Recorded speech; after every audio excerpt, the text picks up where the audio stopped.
माता इतना दीजिए जामे कुटुंब समाए, मैं भी भूखा न रहूं दास न भूखा जाए। आज हम आप सबको देवी गीत सुनाने जा रहे हैं।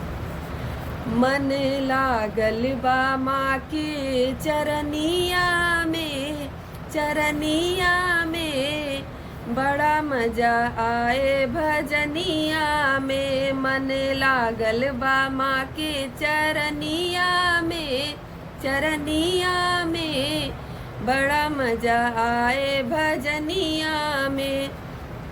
माँ शेरा वाली बड़ी भोली भाली, जिसकी जगत में है महिमा निराली। नहीं मजा माया ठगिनिया में, ठगिनिया में बड़ा मजा आए भजनिया में। मन लागल बा माँ के चरनिया में, चरनिया में बड़ा मजा आए भजनिया में।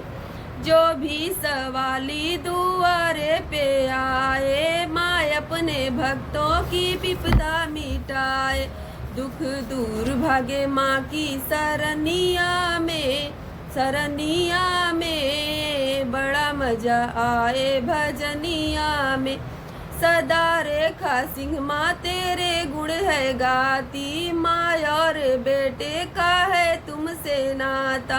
कैदा सहारा गिरनिया में, गिरनिया में बड़ा मजा आए भजनिया में। मन लागल बा माँ की चरनिया में, चरनिया में बड़ा मजा आए भजनिया में।